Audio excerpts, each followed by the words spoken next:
broadcasting live from an undisclosed location. This is the TCMMA podcast with your host, Chris Cross. Whoa!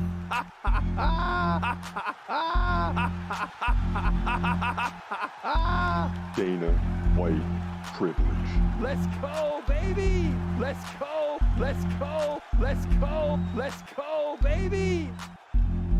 Dana White privilege. Privilege.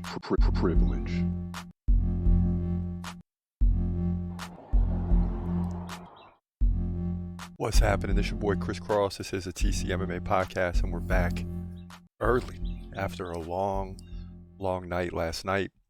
We're going to kick this thing off with the co-main and main event from last night, and then roll right in to UFC 301. And last night we decided to do a live stream for the full card, and I don't know what I was thinking because it was the longest night ever. It was just, in the prelims, it was just decision after decision, and we're sitting here doing the play-by-play for 3 full rounds. It's like we lost our minds. But anyway, at the end of the day, we had a good time doing it. It was just long and drawn out, at least until you get into the co-main and main event, which led to 2 KO finishes. And I'll warn you, they're not the best reactions because I got so used to watching the fights go to decisions that I wasn't even expecting a KO, more or less. But this is Ryan Superman Spann versus the up-and-comer Bogdan Guskov. It was 15-3 coming in. But we looked for Ryan Spann to get the win last night. Here's how it went down. This is a great second round. Things picking up here. 16 to 15 significant strikes. Guskov, as he takes a step back and breathes hard, he might be getting a little tired. We'll see. But definitely a better round. Oh no, Spann goes down. He's got the single leg, but Bogdan's not having any of it. And Bogdan postures up. Look at this. Oh my goodness. Spann's in trouble. And Herb Dean's getting close, and that's it. Herb Dean jumps in. Bogdan Guskov. I'm going to call that a KO. Herb Dean don't jump in. I mean, that's a KO. Bogdan Guskov took over in the second round and got the KO. He's going to move to 16-3. Unbelievable finish. And we'll see the replay right now. Bing! Oh, yeah, dude. Yeah. You see Spann's eyes. He goes to the ground and just tries to buy himself time to recover.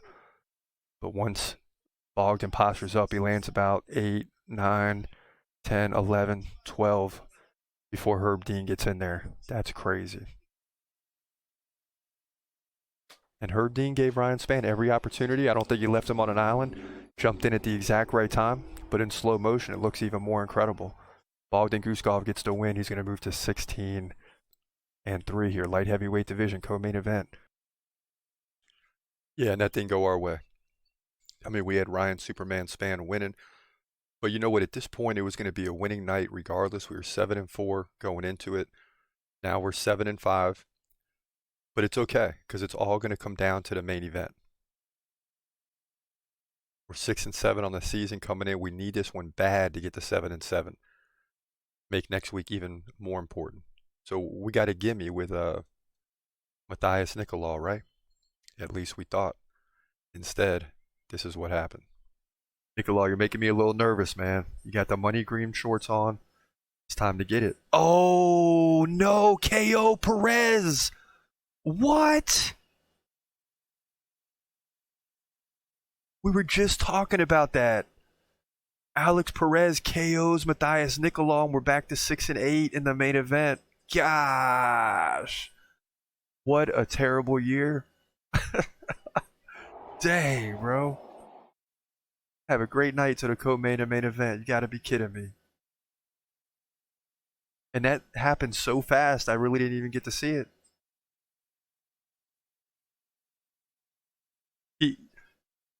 It looked like Perez ducked the big right hand and caught him with a right. And it was hard to see because Matthias is coming across with the right, and then he takes it from underneath, and you really don't get a good view of it on the video. I guarantee that's what happened. Here we go. Nicolau was going to throw. Oh, he didn't. He just bounced off the fence and took a right. And Perez pumps his fist and walks away. Look at this. Left. Beam. Oh, he dropped that left hand. No. You can't do that. Yep, drop the left hand. Beam. Game over. Sat him down. And that's a wrap. Alex Perez with a huge victory. And you see the reaction from Daniel Cormier and company. And that was a big punch. Just sat down. Alex Perez. So big win for number 8 over number 5. Alex Perez moves to 25-8, ever the veteran.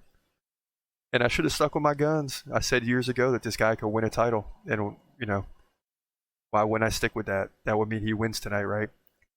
We went against ourselves and we lost. Can't do it that way. This fight went down, flyweight division. Yeah, man, unbelievable. So we take the L there, and now we're 6-8. Worst year on record by far. We've never been, well, I mean, really from the beginning of the year, I don't think we've ever had a losing record. And now we're 14 fights in out of like 40, and we're 6-8. Luckily, we got Islam Makhachev coming up, Hamza. Hopefully, those two are guarantees. If we lose one of those two, it's going to be a rough year down the stretch. We're going to be battling just to get to 500. So hopefully, it doesn't turn out that way. But that's the way it went down last night. Rough night. Now, before we move on to UFC 301, a couple interesting topics here. First, UFC pros are reacting today to the cage announcer madness last night, where Joe Martinez all of a sudden didn't show for a couple fights. And you had a woman announcer, Charlie Arnault, became the first women's announcer in UFC history. And it was really cool, man. I thought she did an excellent job. A feminist. Yeah. Yeah, we haven't heard that in a while. A feminist. Feminist. Yeah. That's what they used to say, right? Because I like the women's fights just as much as the men's. But all of a sudden, you have a woman announcing the fight, and I'm like, whoa, this is interesting. It sounds different. She's got a lot of potential, and Charlie Arnault came in and really, in my view, did a great job. Furthermore, coming out today, UFC Promotional Guidelines Compliance Program, payouts. And this is basically, you know, the UFC fighters used to wear stuff on their body or bring in stuff that, you know, of all their promotions, and they're making money that way. The UFC ended up signing a contract which eliminated all that. But what they did is they gave fighters compliance pay. So like if you're just 1 to 3 fights in, you get $4,000. 4 or 5 fights in, you get $4,500. 6 to 10, you get $6,000. 11 to 15 bouts, you get $11,000. All the way up to 21 bouts or more, you get $21,000. So this is why you're seeing some 39, 40, 42-year-old fighters, because they're over 20 fights, and every time they come in the octagon, they're getting their base pay, $21,000 in compliance pay, and then plus a win bonus if they can win. So fighters are going to stick around a little longer to get that compliance pay. And the UFC has paid out millions this year in compliance pay. Furthermore, the fighters get 20 to 50% royalty payments if their likeness is used and sold. So that's a good thing, right? I mean, that's an excellent thing for UFC fighters. Now, as we fast forward into UFC 301, you see the card there. In the early prelims, you got 5 fights all of a sudden. And every time I look, fights are being added. So we didn't even get all these predictions done yet. We're pretty much through the prelims. But in the early prelims, you got Joaquim Silva versus Drakkar Klose. That's going to be a lightweight fight. Another lightweight fight between Mauricio Ruffy and Jamie Malarkey. Why they keep trying Jamie Malarkey like that? The guy keeps winning. Then you got a couple fights all the way on down to Alessandro Costa versus Kevin Borjas. You also got Ismail Bonfim versus Vince Pichel. I like that one. So some good fights in the early prelims, leading us into the prelims. You know, it's not big at the top, right? You're not getting the big main event. It's a flyweight main event. But if you can put that aside for a second, if you can just put that aside for a second and look at the rest of the card, just look at it. It's not that bad. I mean, it's not that bad at all. And it's a pay-per-view event. And I just fear that not a lot of people tune in because just like last night, when you got a flyweight main event, people are like, the main event is everything. That's what gets viewership. And unfortunately for the UFC, people don't tune in as much for flyweight fights. But nonetheless, let's work our way up this card, right? You see the prelims there, Jack Shore versus Joe Anderson Brito. I like that one. Kowalkiewicz versus Yasmin Lucindo. Got Elvis Brenner, McTybick Oralby, and Gene Silva versus William Gomez. All those predictions are done. You can see them on the channel. Make sure you subscribe and like this video, of course. Follow us, if you're listening on Spotify, Apple, wherever you're getting your podcast. It's youtube.com at TCMMA podcast. Find us there. But let's get into our first prediction.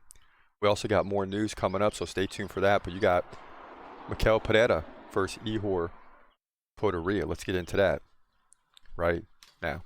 In the middleweight division at UFC 301, you got Mikel Pereira. A lot of experience coming in at 30-11. He's Brazilian, taking on Ihor Potieria, who comes in at 21-5.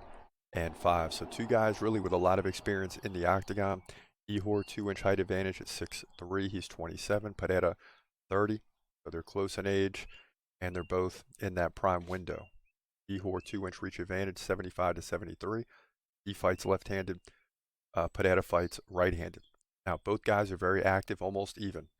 5.2 significant strikes per minute. So could it come down to the takedown game, which would favor Pereira?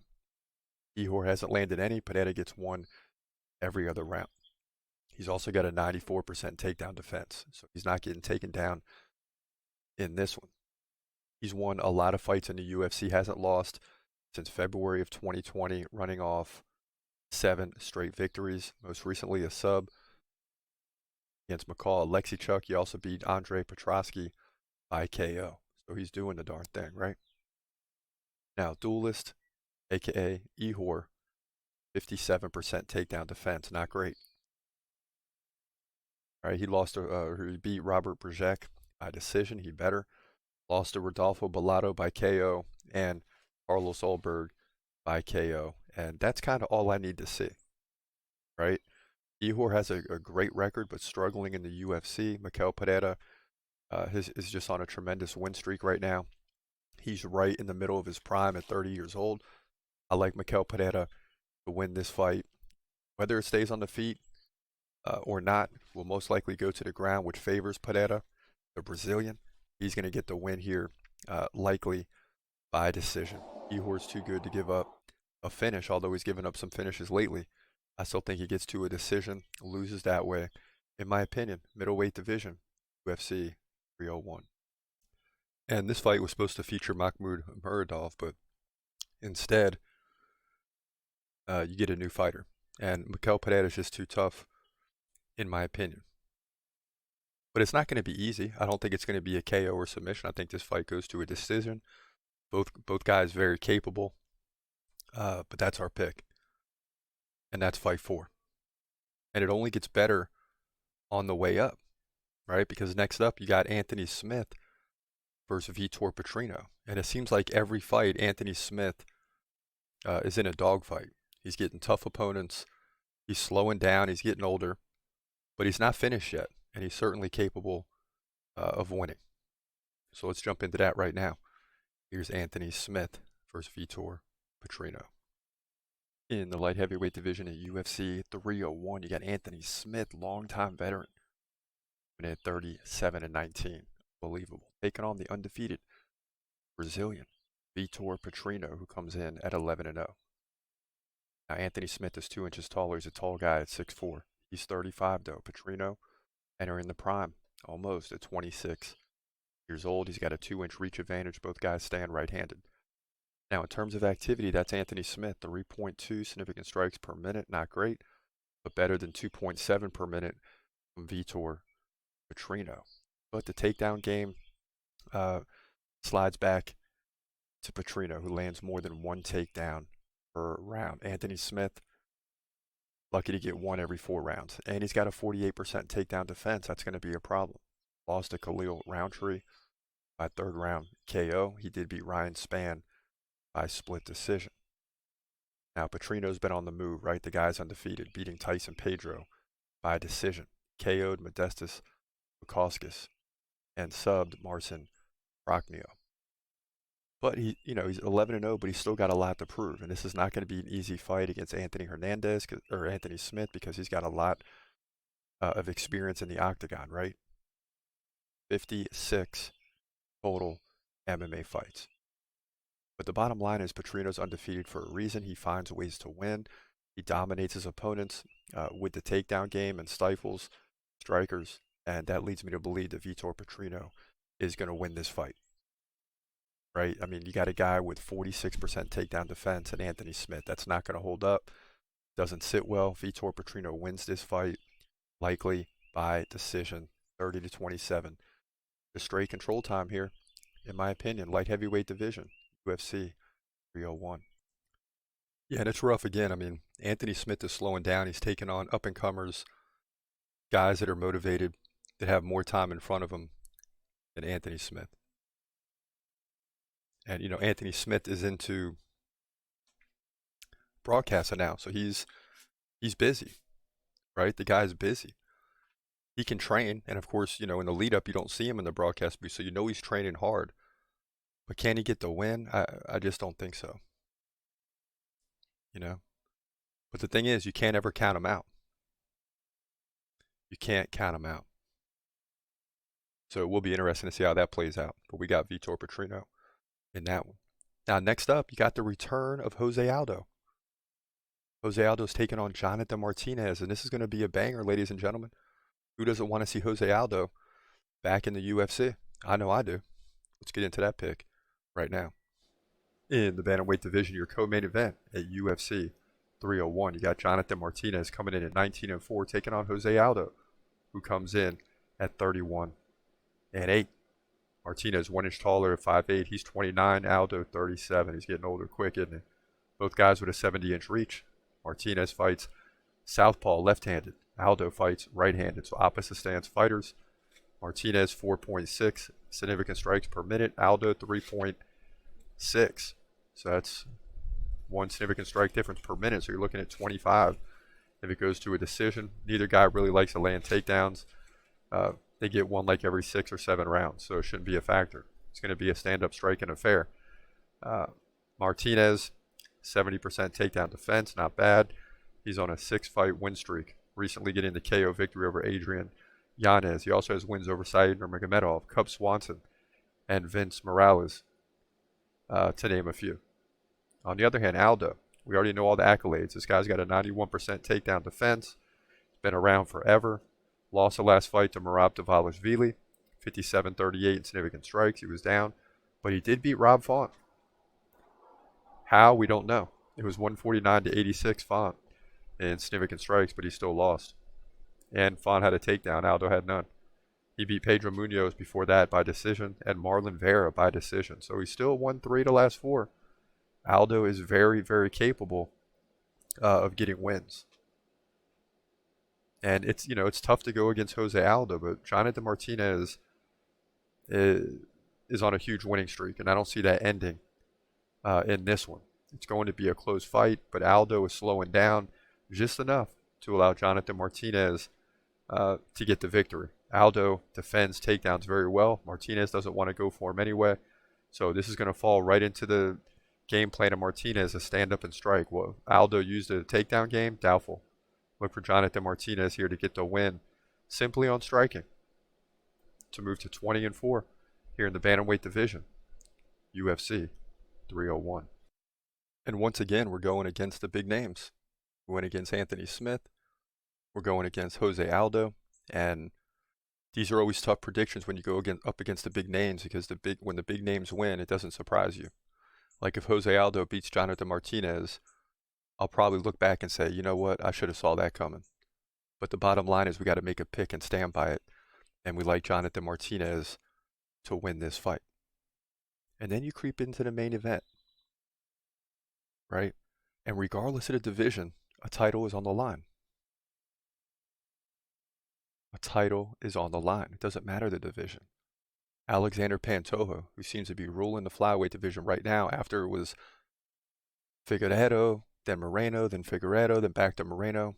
Pantoja is kind of taking control of the division, but he gets up-and-comer Steve Erceg, who's on the rise and rightfully gets a title shot here. And if he beats Erceg, then who's left? Just guys that, you know, he's already beaten, like Alex Perez and Brandon Moreno.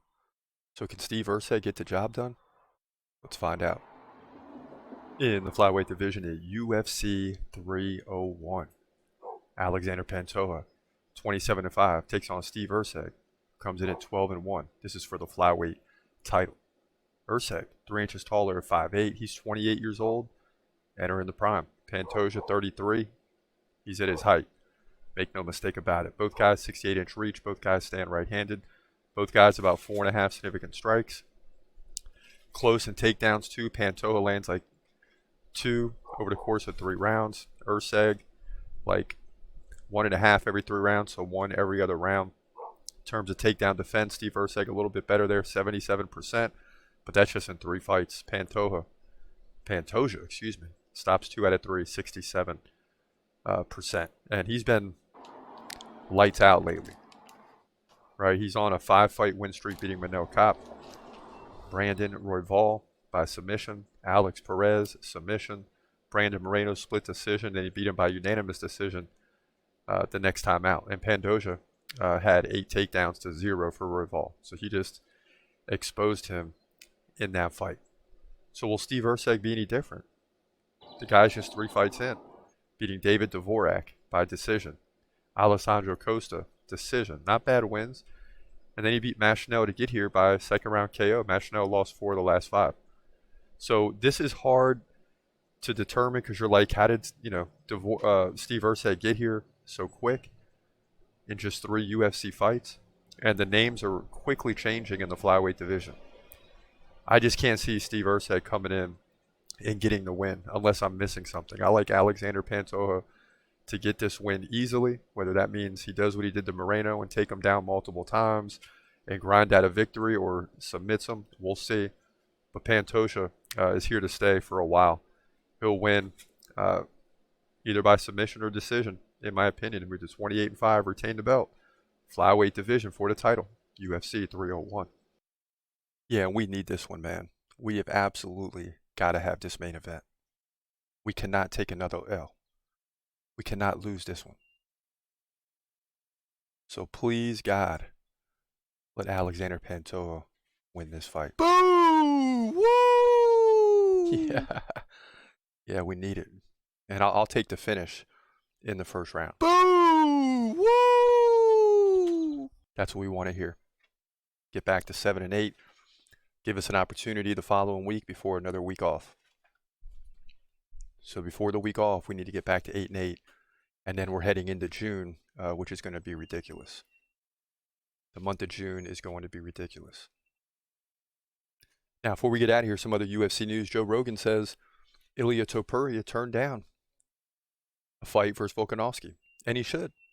I know they keep thinking that Volk should get the rematch, but he got dropped. I mean, he got KO'd. You lose by split decision or 48-47 decision and it's a great fight, then fine.